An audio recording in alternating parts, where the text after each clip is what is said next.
warahmatullahi wabarakatuh. Alhamdulillah, segala puji bagi Allah Tuhan semesta alam. Kita dapat bertemu kembali dalam pelajaran PPKN semester genap. Baiklah anak-anak ibu mendoakan anak-anak ibu tetap semangat belajarnya. Bab 4 kali ini kita akan membahas tentang semangat kebangkitan nasional tahun 1908. Tujuan pembelajaran kita adalah mengetahui kondisi Indonesia sebelum datangnya masa kebangkitan nasional. Adapun yang kedua adalah menelaah siapa-siapa saja para pencetus tentang ide kebangkitan nasional atau disebut juga dengan Budi Utomo.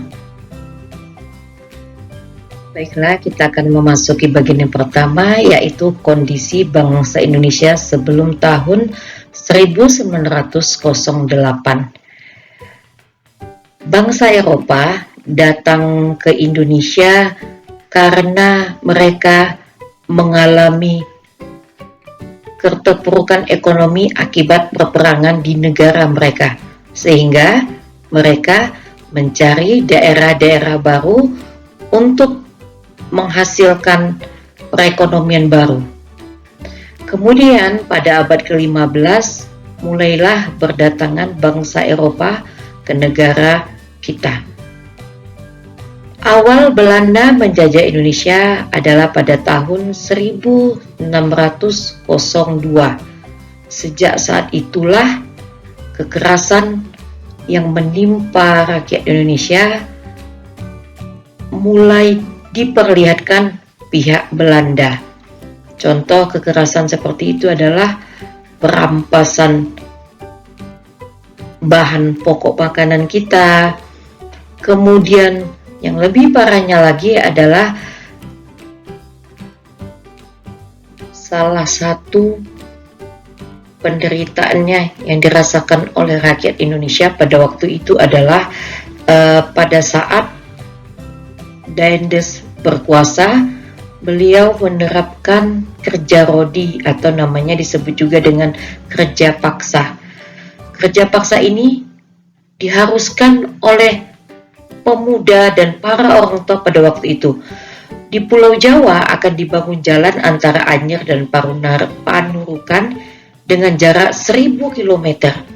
Dan para pemuda dan orang tua menyelesaikan dalam waktu yang sesingkat-singkatnya karena untuk melancarkan kepentingan penguasa Belanda di Pulau Jawa pada waktu itu.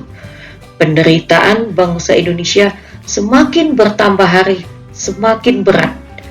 Kemudian Van den Bosch membuat sebuah peraturan kembali, yaitu tanam paksa. Jadi pada waktu itu lahan-lahan yang dimiliki oleh rakyat Indonesia, para penguasa tersebut menyuruh menanaminya, kemudian hasil panennya mereka ambil untuk kepentingan negara mereka. Itulah yang dilakukan oleh para penjajah Belanda pada waktu itu, sehingga pada masa kerja paksa dan tanam paksa banyak korban jiwa yang meninggal dunia akibat kelelahan, kurangnya pasukan makanan, kemudian kesehatan mereka semakin hari semakin berkurang karena mereka bekerja tidak mengenal waktu. Contoh kerja paksa ini ya nak ya, ada gambarnya ya, ini sekarang ini dibuat monumennya, yaitu 1000 km antara Anyer dan Panarukan di Pulau Jawa. Kemudian akibat penderitaan yang dirasakan oleh bangsa Indonesia yang begitu luar biasa, maka para bangsawan dan ulama sepakat mengadakan perlawanan. Memang pada waktu itu perlawanan yang dilakukan oleh Sultan Hasanuddin dari Sulawesi, kemudian Sultan Ageng Tirtayasa, kemudian Pangeran Diponegoro, Tuanku Imam Bonjol, dan para pahlawan yang lain mengalami kegagalan karena pada waktu itu kurangnya persatuan. Misalnya, pada waktu itu apabila ada raja yang berkuasa meninggal di medan peperangan, maka tentaranya itu putus asa. Mereka menganggap kalau pimpinan mereka tidak ada, mereka akan tidak bisa menang. Padahal hal seperti itu tidak boleh. Mereka kurang motivasinya karena tidak ada lagi pemimpin mereka. Kemudian salah satu juga faktor yang menyebabkan kita masih lama dijajah adalah kurangnya persatuan, kemudian perjuangan kita masih bersifat kedaerahan. Itu penderitaan bangsa Indonesia pada waktu itu oleh sebahagian bangsa Belanda yang tinggal di Indonesia. Mereka melihatnya, akhirnya timbul rasa empati mereka kepada bangsa Indonesia. Contohnya seperti Van de Venter, Douwes Dekker. Kemudian Van de Venter ini memiliki inisiatif yang disebut dengan politik etis. Kemudian beliau menyampaikan kepada pemimpin penguasa Belanda pada saat itu. Kemudian masyarakat Indonesia juga mendesak agar bangsa Belanda mau menerapkan politik etis di Indonesia. Akhirnya politik etis tersebut terwujud berkat usulan Van de Venter. Pada tahun 1908 bangsa Indonesia mulai bangkit. Para pemudanya yang rata-rata pada waktu itu tingkat pendidikan kita masih rendah ya. Ada seorang dokter yang bernama Wahidin Sudirohusodo. Beliau memiliki ide ya tentang berdirinya Budi Utomo. Kemudian oleh Dr. Sutomo didirikanlah organisasi pertama yang membangkitkan semangat persatuan dan kesatuan pada waktu itu, yang terwujud pada tanggal 20 Mei 1908. Di awal tadi Ibu bilang juga bahwa penderitaan bangsa Indonesia itu kan menyadarkan beberapa orang Belanda yang ada di Indonesia. Kemudian adapun politik etis Van de Venter adalah edukasi, yaitu pendidikan. Jadi pada waktu itu rakyat Indonesia diberikan pendidikan. Tujuan politik etis ini memang bertujuan untuk Belanda, tetapi yang edukasi ini ya akhirnya melahirkan ya para terpelajar. Kenapa? Karena mereka sudah dididik oleh bangsa Belanda, sehingga karena mereka mendapatkan ilmu pengetahuan, membuka wawasan supaya menuju arah kemerdekaan. Kemudian transmigrasi, yaitu perpindahan penduduk. Misalnya seperti ini, ada daerah yang penduduknya sudah tidak mampu bekerja, kemudian mereka mengambil penduduk yang lain untuk dibawa ke daerah tersebut, sehingga di daerah tersebut bisa menghasilkan panen yang lebih banyak lagi.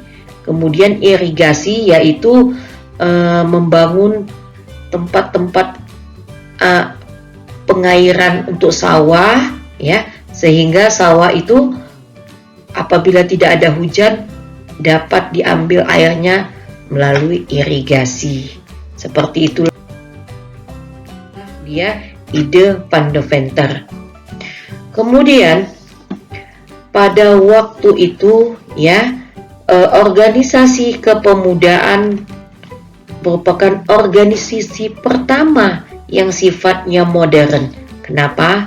Karena di situ ada ketuanya, ada sekretarisnya, kemudian ada bendaharanya, kemudian dia terprogram di situ ya, sehingga disebutlah dia organisasi modern yang pertama sekali. Kemudian organisasi Budi Utomo inilah yang menjadi bibit untuk melahirkan organisasi-organisasi kepemudaan lainnya ya.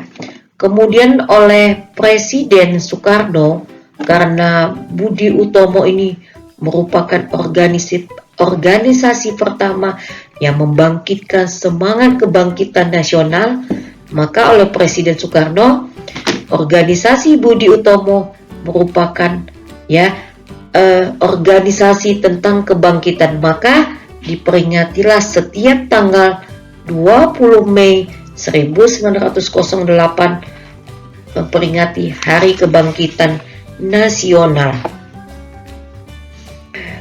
Adapun program di dalam Budi Utomo pada waktu itu adalah mengusahakan perbaikan pendidikan dan pengajaran, kemudian bersifat sosial. Jadi waktu itu belum ada politik di dalamnya, karena mereka khawatir kalau ada nanti gerakan politik itu akan dibubarkan oleh pihak Belanda. Makanya mereka hanya masih mengadakan gerakan seperti ini ya, sosial, yaitu membantu waktu itu yang masyarakat yang kurang mampu itu dibantu walaupun tidak semaksimal mungkin ya. Kemudian pada tanggal 5 Oktober 1908 di kota Yogyakarta diadakanlah kongres pertama ya, yang tujuannya adalah memajukan kegiatan perekonomian seperti pertanian, perdagangan, industri, peternakan, kemudian juga kebudayaan. Demikianlah ya pembelajaran kita. Mudah-mudahan apa yang Ibu sampaikan Anda dapat memahaminya. Dan di kolom yang terakhir ini Ibu ada memberikan latihan, Ibu tulis di buku tulis PPKN ya. Kemudian nanti ada pengumpulan jadwal tugas kita ya nak. Jadi ditulis dengan tulisan yang rapi dan jelas. Demikianlah Ibu akhiri. Assalamualaikum warahmatullahi wabarakatuh.